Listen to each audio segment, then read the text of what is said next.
Great, so welcome guys. Today I'm speaking to PX partners about CPS 230 and some of the challenges and opportunities that this brings around operational risk. So introducing Tanushree Dabral, CEO, and Alex Knott, Chief of Staff of PX Partners. Welcome guys, and thanks for joining me. We're going to get into it. As a warm-up, if you could give me a quick overview of PX Partners, an introduction to yourselves, if that's okay. Sounds good. I'll kick that off. Thanks for having us here, Ross. So PX Partners is a governance, risk and compliance advisory firm. We're Sydney-based, mostly focused on financial services. And we all come from, in-house risk and compliance background. So the PX in our name is practitioner experience. And it's that practitioner experience that we look to leverage to make sure what we're doing for clients is fit for purpose. So my background is 20 plus years in risk and compliance roles in financial services across banking, funds management and insurance, both in Australia and overseas. I'll hand over to Alex. Thanks, Tanushree, and thanks, Ross. So for myself, my background is I'm the Chief of Staff here at PX Partners. I'm an aerospace engineer by trade. Did a double degree of finance and how I landed myself in the financial services sector, working in risk, but very much similar, looking to leverage kind of that industry experience and practitioner experience to really support our clients. Okay, great. Well, thanks for the intro, guys. Like I said, today we're going to go into some of the challenges faced by a number of firms. So we'll get straight into it. I think we're specifically focusing hidden risks and opportunities. So to start with, what are the challenges to a company in uncovering hidden risks across their business? Thanks, Ross. Definitely a real challenge for most firms in the financial services area, but not just even in FS, but more broadly across all sectors. Really, one of the most effective ways to uncover these hidden risks is to truly understand your business on end-to-end business, whether this be kind of your core operations and your teams or the supporting vendors and technology. This end-to-end view really then allows you to identify any potential gaps that you might have in your view of risks that your business faces into. In saying all of this, developing that end-to-end view really represents a cultural mindset shift for most firms, with that need to move away from the traditional vertical silos that we see in most organizations and taking that horizontal view across your business as to what's most critical. In a nutshell, really, this is kind of the key objective of CPS 230. And importantly, it also helps firms meet that kind of ever-increasing expectations of the broader community when you're kind of facing into disruption and making sure you still run your core operations and service your customers appropriately. Okay. Obviously, CPS 230 is front and center at the moment. How is the industry approaching 230? What's working and what isn't? So we see quite a bit of variability with this. So, as you know, there are big differences in the APRA regulated community, both in their size, the complexity, nature of services, products, etc. And you see this play out in how CPS 230 is being approached. So I'd say the larger players were very quick to perform their, gap analysis against the standard and very clearly define a roadmap. The smaller or maybe the less mature end of town, we did see people, jumping straight into some of the more detailed implementation tasks, for example, process mapping, without necessarily taking a step back and thinking about what their target state or their end state would be. And so what we're now seeing is that the firms that are tracking well are the ones that really did leverage their, project governance, project management capabilities and are running them as a formal program. So, a high degree of oversight, clear budgets, clear roles and responsibilities. And, when firms were putting this together, we were often asked about sponsorship, right? Like who should own this? Should it be the CRO? Should it sit elsewhere in the business? What we're hearing more recently is that APRA is asking people, they're taking an interest in sponsorship and where this is going to live. And, our feel is that they'd ideally probably like to see it being a COO owned or driven initiative, given it is an operational risk and operational resilience standard. In practice, though, across industry, we're often seeing this straddling both sort of CRO functions and COO. In terms of what's working well kind of in that early implementation activity, it's really what we're seeing across some of those key clients in the industry is those that have started taking a bit of a pilot approach here, so that test and learn. So let's do our design thinking up front. Let's set the framework as to how we'll identify our critical operations, what level we'll process map to, and how we'll do it. And then really taking that through one or two critical operations, one, say, being APRA mandated, another one being self-identified. And really in that process of like testing and learning, kind of leveraging that external support then and kind of feeding in that SME insights throughout that process to kind of see if your design thinking and the approach you're looking to roll out across all of your 230 scope is actually a fit for purpose and appropriate. Okay, so you've mentioned the importance of understanding the end-to-end process. How are firms going about that? Yeah, it's definitely a key part of CPS 230 is identifying those critical operations. In this space, really, firms should aim to apply a consistent methodology and document their rationale, really. So once those critical ops are identified, it's important for firms to be pretty clear on what their key roles and responsibilities are. This is where it ties into kind of the FAR regime that's come into play more recently as well, and kind of the executive accountabilities and who fundamentally takes ownership of this going forward. One last call out that we want to say on this point here, and probably the most important one, is really firms should consider sustainability of their process modeling for critical operations. You definitely want that end-to-end view, but it's a fine balance between going too deep, so potentially going to kind of that level 3, level 4 activity and task level. But then really kind of, is that the right level set, just given you need to maintain this going forward? So you don't want to go down too deep and then you're left to something that's too large and unwieldy and you can't maintain that in BAU. Okay. And I think just building on what Alex was saying there are real implications of, getting the leveling or the level of detail wrong, or at least wrong for your organization, and even just implications about what in the end you're deciding to call a critical operation. I mean, the spirit of the standard is very much around achieving operational resilience, so that should very much be kept front of mind when firms are deciding what is a critical operation, rather than necessarily, other risks or impacts. And very much taking an end customer view to that. So, once you've defined what your critical operations are, then that's effectively sets the scope for the rest of your implementation journey for CPS 230. So from there, you need to be identifying for those critical operations, what are the risks, what are the controls, who are the service providers, technology, tooling, facilities, etc. And I think the obligations aspect has been a bit of an oh no moment for some smaller firms in particular. So the standard does talk about, understanding or mapping the obligations related to your critical operations as well. And some smaller players haven't historically had, clear obligations management processes in place, and certainly no existing mapping to, risk processes or controls. And the other, so that, that's sort of causing a degree of uplift within those organisations. The other thing that we're seeing play out as a result of CPS 230, in particular in sort of smaller or mid-sized firms, is they at times have relied on spreadsheets as the system of record for a lot of their risk data, and these firms are realising that sustainability very much will hinge on them having clear systems of record, and even just the risk associated with generating, the effort associated with generating all the reporting that they'll need to do off the back of CPS 230. So we are seeing firms look at new GRC solutions, or even just switching on and expanding the modules that they currently use within their existing GRC tools. Okay. Yeah, and what we've spoken about so far is very much the focus for most firms with the first half of this year, kind of leading into APRA's soft deadline for the mid-year. Really, the second half of the year will focus on kind of the setting of the impact tolerances. And just some early thoughts here, and for food for thought, organizations should really consider taking a bit of a scenarios-based approach here and moving away from that 1 in 1,000 year black swan event mentality, and kind of shifting their focus to kind of severe but plausible disruption scenarios, and really anchoring kind of the impact tolerance setting to kind of that thinking and that event-based thinking and that scenario-based approach there. Yeah. So we know CPS 230 applies to APRA regulated firms. What are the downstream implications for others?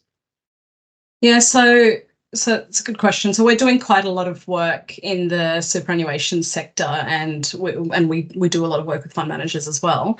And we are starting to sort of hear that penny drop moment from service providers to the APRA regulated community that there will be implications for them.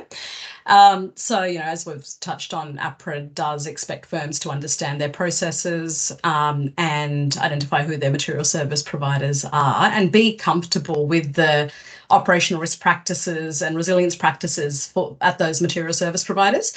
So in terms of direct implications, we can, material service providers such as custodians, fund managers, etc., can expect this to come through in the due diligence that the APRA regulated entities are performing on them. And I guess they can expect a heightened level of interrogation of things like whether or not these service providers internally have their own end-to-end view of processes and process mapping. How do they go about risk and control assessment? What are their incident management processes? And I think, our sense is that some MSPs will be very well placed to respond to this. So in particular, large global custodians, that this is effectively BAU for them. They've already, other parts of their global business have already had to fall in line with, overseas operational resilience regimes that APRA has, to a degree, mirrored. I think it'll be more interesting to see how it plays out with, service providers such as investment managers, given, historically there is a lot more variability in the maturity of their operational risk practices and frameworks. So what are APRA actually doing during this implementation period themselves? Yeah, true to their promise, Ross, APRA is definitely mobilised. And from what we've seen around the grounds in terms of their monitoring activities, it ranges from kind of open dialogue with their regulated entities to just help understand and get a view of what people are doing during implementation, to more of that formal review and challenge. And that could form part of the standard prudential monitoring cadence, or even like targeted CPS 230 sessions that they're having with the regulated entities. Probably the key general theme here that APRA is coming in and the position they're taking is they're really asking for a show me, don't tell me approach here. So there's no finger in the air. It's actually show us what your documentation is, your rationale, what's your approach, what's your project governance, for example. Okay, that makes sense. So coming back to uncovering hidden risks, we've spoken a lot about CPS 230 and having the process. Is there more to it? I mean, there's a lot more to it, I'd say, and having the right processes is very much the tip of the iceberg when it comes to uncovering risk. And I'd say fundamentally, it actually just relies on your people and culture. And so we actually do talk internally within our teams and also to a degree with clients as well about the idea of psychological safety. And that is very much an enabler of risk management. It's an enabler of risk culture, and it just enables the existence of a culture where it is safe to speak up. And, a lot of this stems from the research by Amy Edmondson, and that's a TED Talk well worth watching. What she's identified in her research is that psychological safety is the single biggest factor that makes a high-performing team. Bringing it back to sort of risk management, a few things that I guess, we found particularly interesting based on the research is that it is a group-level phenomenon. So it's not what an individual feels. So what you tend to find is that a team will generally report the same level of psychological safety. So it's something that we create for each other and we feel it collectively. And, the research also shows that teams that report higher levels of psychological safety will also report more errors. So you can see the direct link there. I mean, that's gold as a risk professional, because only if people are willing to speak up and, call out what's gone wrong or what they think could go wrong, will firms be able to, improve outcomes for themselves as well as for their customers. I guess a point of interest for me in the research was that the research also shows that diversity doesn't matter if you don't have psychological safety. So you can have diverse teams in terms of, gender, ethnicity, race, etc., abilities, but unless there is psychological safety in the team, you're not going to realise the benefits of that diversity, because people still won't be necessarily comfortable in speaking up and sharing. So one of the misconceptions that comes up about psychological safety is that it's about being nice. And if anything, that, you know, what the research has found is that that culture of like niceness and politeness can actually stifle honesty and constructive challenge. And you saw that come through in Australia, you know, in the last few years, those same types of themes in, you know, APRA's governance and culture reviews, talking about overly collegiate cultures, meaning that people aren't, you know, aren't speaking up. And the same theme played out again in last year's report that, you know, when that PwC commissioned about their own internal culture. Yeah, that's such a great point, Tanushree, and very much being in those teams and having sat in those shoes. That I can't emphasize just how important that is to kind of an effective risk culture. And if you're not really, your team's not speaking up, you're not identifying, you're kind of flying blind to those hidden risks that your business faces into. Well, guys, that's really fascinating. I mean, especially the way the take on it, because a lot of people. You know, there's been so many APRA regulatory changes. It's often a necessity to see that there is real opportunity around cultural change within this is obviously a huge positive. Well, guys, you've talked quite a bit around this in some detail, so thanks for that. You've talked about companies large and small, so just kind of taking a bit of a higher level view on things. With PX partners as an organisation, what sort of companies are you serving at the moment? Is it particularly smaller organisations that are having challenges, or are you helping everyone across the industry? Across the industry, really. So, you know, the larger organisations that we're supporting are tending to work with them on more a design and pilot approach, because they do have, you know, the internal capacity, and they're really leaning on us for more the design thinking and a bit of a review and challenge on, you know, existing mechanisms they already have place in terms of operational risk and operational resilience. So for firms like that, it's very much helping them with designing their approach to identifying critical ops, doing a few pilots for them, their approach to identifying or setting their impact tolerances, etc. The way we're helping smaller firms tends to be, you know, helping solve their capacity problem as well as the design thinking. So we tend to do more for the smaller end of town in terms of their end-to-end journey. But yeah, like the size of clients is both for us. Okay, great. And I mean, in general, is it everyone a similar level of maturity with this journey, do you think, or are there people that need to catch up? There's definitely catch up, I would say. Well, so everyone's on catch up.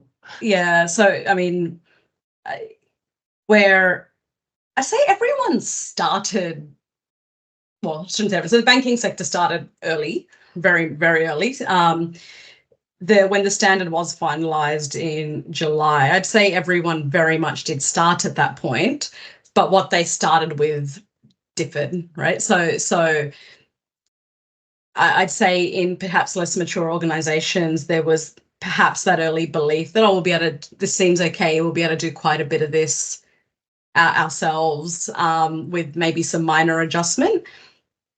Those firms are probably now early 2024 realising that there was probably more to it than maybe they initially realised, in terms of needing to take a step back and figuring out, well, what's our target state and what do we need to do to get there? The more mature firms, I think, approached it in a very, you know, I'd say 101 structured way, you know, gap analysis, program management, et cetera, and are just following their implementation path. Okay, yeah. Great. Well, sorry, Alex. Yeah, I was just going to quickly add, taking a bit of the learnings from the banking sector specifically. You saw that play out very really for them with the kind of post-Royal Commission and the enforceable undertakings that were placed over them. They mobilized very quickly to kind of stand up that end-to-end view across their organizations. Really was a big ask from APRA for them to get over that hurdle. Just given that they did that, they had that baseline to start off with. So that in terms of what Tanushree was saying earlier, that is very much part of what that meant, that they were like a touch ahead of everyone else across the rest of the industry as well.